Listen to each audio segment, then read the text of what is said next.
Hey guys, so the good old Liam Neeson, but in this movie he is not the good old as usual Liam Neeson. In this movie he is kind of sorted out and civilized, a more civilized a person than his all previous movies. कम्यूटर रहने दो, फिर उसके बाद में taken की पूरी series रहने दो, अनस्टॉपेबल रहने दो, सारी की सारी उनकी जो एक्शन थ्रिलर एंड रिसेंटली आई हुई कोल्ड परस्यूट, या ऐसी मूवीज रहने दो. But in this movie, Liam Neeson is on different path and it's a kind of different movie. Made in Italy, starring Liam Neeson and his real life son. The story, movie की story ये है कि एक father and सन के बीच में उनके mother, उसकी wife की डेथ के बाद में, उसकी वाइफ एंड उसके सन की मदर की डेथ के बाद में किस तरह से रिलेशन कैरी आउट होता है और वो रिलेशन आगे जाके फिर से किस तरह से रीयूनाइट होता है, उसी के बारे में स्टोरी है. इसमें कुछ sprinkle of fun and jokes and ऐसे मूवमेंट भी है इसमें. And overall it's a good movie. I will not say anything बहुत एकदम मेस्मराइजिंग है या फिर कुछ ऐसा समथिंग एक्सट्रीम प्रेजफुल ऐसा कुछ है, nothing like that, but it's a good movie. And main thing कि इसमें लियम नीसन के रियल लाइफ में भी ऐसा हुआ है कि उनकी वाइफ की डेथ हुई है और जो बेटा है उनका वही रियल लाइफ में भी उनका बेटा ही है.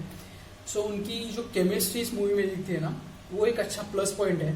फादर एंड सन के बीच का जो बॉन्डिंग है उसके बारे में जो केमिस्ट्री बनती है इस मूवी में, वो एक अच्छी खासी केमिस्ट्री इसमें बनती है.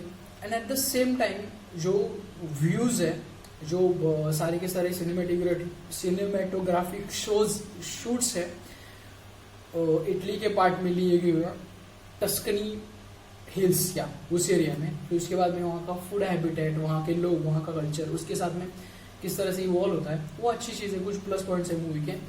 माइनस पॉइंट कहूँगा तो थोड़ा सा डल स्क्रीन प्ले लगता है. कहीं कहीं पे बहुत ही ज़्यादा सिनेमैटिक हो गया ऐसा लगता है रिलेशनशिप के बारे में. But at the same time उन दोनों की जो केमिस्ट्री दिखाई गई है और उस केमिस्ट्री में जिस तरह से जो फैब्रिकेट करने की कोशिश करते वक्त जो कुछ ट्विस्ट एंड टर्न्स आते हैं वो देखने के लिए अच्छे हैं. At the same time Liam Neeson का मतलब जो कैरेक्टर है ओवरऑल, एक कैजुअल फादर, लेकिन वो किस उस तरह से क्यों बना, एट द सेम टाइम जो उसका सन है, उसका जो बेटा है, वो किस तरह से बना. एक दोनों मतलब जो लंदन में रहने वाले, इंग्लैंड में रहने वाली, ये दोनों की स्टोरी है. उनके मेन फैमिली लाइफ है, फिर चाइल्डहुड, वो सब कुछ गया है इटली के टस्कनी हिल्स के जो एरिया में अभी जो वहाँ पे उनका जो बंगला है वहाँ पे. और उसके बाद में after 20 years how they reunite, and when they reunite what's the reason why they are reuniting. उनको जो अपना विला सेल करना है, वो विला उनको बेचना है, उससे पैसे कमाने, और उस पैसे से उनके बेटे को भी बेनिफिट लेना है, उनको बेनिफिट लेना है. इसी सारी स्टोरी स्क्रीन प्ले के बीच में किस तरह से रिलेशनशिप डेवलप होते हैं और किस तरह से क्या बोलेंगे उसको, एंड में जाके वो क्या कंक्लूड करते हैं उस विला के बारे में, उस घर के बारे में, एंड इन सारी ओवरऑल चीज़ों के बारे में अबाउट अ रिलेशनशिप. ये movie it's a good watch.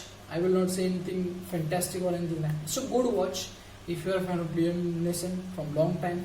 Surely you will hold on with the story, and that's it about Made in Italy 2020. अगर आपने ये मूवी देखी है तो मुझे ज़रूर कमेंट बॉक्स में बताना. If you are not seen it, do watch it.